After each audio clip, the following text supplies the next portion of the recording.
অসুস্থ বন্ধুর মাথার চুল কেটে ন্যাড়া হতে হয়েছে। গ্রাম অঞ্চলে কেউ ন্যাড়া হলে তাকে এলাকার লোকজন বিভিন্ন মন্তব্য করে খ্যাপানোর ঘটনা অহরহ। ডাক্তারের পরামর্শে ন্যাড়া হওয়া বন্ধুকে খুশি রাখতে একসঙ্গে ন্যাড়া হলেন আরো ৯ যুবক। তারা প্রমাণ করে দিলেন, বন্ধুত্ব মানে শুধু আনন্দের ভাগাভাগি নয়, দুঃখ কষ্টেও একসঙ্গে থাকার নামই প্রকৃত বন্ধুত্ব। কুমিল্লার মুরাদনগরে এমনই এক হৃদয় ছোঁয়া ঘটনার জন্ম দিয়েছেন একদল যুবক, যা ইতিমধ্যেই ছুঁয়ে গেছে হাজারো মানুষের হৃদয়। উপজেলার বাংলাবাজার থানাধীন খৈয়াখালী বাজারের একটি সেলুনে গত বুধবার দেখা যায় এক ব্যতিক্রমী দৃশ্য, যা শুক্রবার সামাজিক যোগাযোগ মাধ্যমে ছড়িয়ে পড়ার পরই ভাইরাল হয়। খোঁজ নিয়ে জানা যায়, মাথার ত্বকের সমস্যার কারণে চিকিৎসকের পরামর্শে দৌলতপুর গ্রামের সজীব নামের এক যুবক নিজের মাথা ন্যাড়া করেন। বিষয়টি জানতে পেরে বন্ধুর কষ্ট ভাগ করে নিতে একে একে নিজেদের মাথার চুল ফেলে দিয়ে ন্যাড়া হয়ে যান আরো ৯ বন্ধু। বন্ধুত্বের এই নিঃস্বার্থ ভালোবাসায় মাথা ন্যাড়া করেন কাইয়ুম মিয়া, মোহাম্মদ আলম শরীফ, মোহাম্মদ মোমেন, মোহাম্মদ নাজিম, মোহাম্মদ শাহজালাল, মোহাম্মদ মাইনুদ্দিন, মোহাম্মদ সাদ্দাম ও মোহাম্মদ সাগর। বন্ধুরা জানান, সজীব যেন নিজেকে একা মনে না করে, সেজন্য তার মন ভালো রাখতেই তারা এই সিদ্ধান্ত নিয়েছে। বন্ধুদের এমন ভালোবাসায় সজীবও চুপ করে থাকেননি।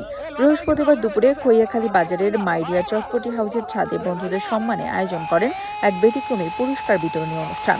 লটারির মাধ্যমে প্রথম বিজয়ীকে উপহার দেওয়া হয় একটি খাসি, দ্বিতীয় জন পান একটি রাজহাঁস এবং তৃতীয় জনের হাতে তুলে দেওয়া হয় একটি দেশি মোরগ। এছাড়াও বাকি বন্ধুদের প্রত্যেকে দেওয়া হয় একটি করে হাতঘড়ি। বন্ধুত্বের এই গল্প যেন মনে করিয়ে দেয়, রক্তের সম্পর্ক নয়, হৃদয়ের সম্পর্কই কখনো কখনো সবচেয়ে গভীর হয়।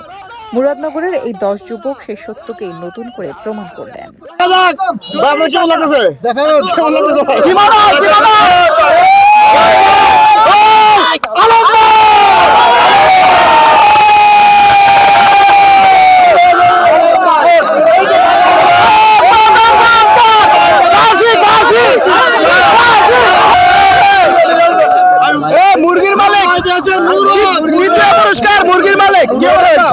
ভালো ইনশাআল্লাহ, ভালো। খাসি রাজা ভাই যেটা খারাপ লাগে।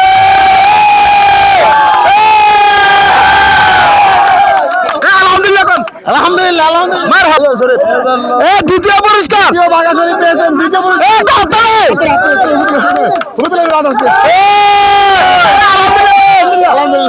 মোমেন মোমেন এই যে মোমেন। তৃতীয় পুরস্কার মোমেন ভাই পেয়েছেন। আলহামদুলিল্লাহ খুশি ভাই।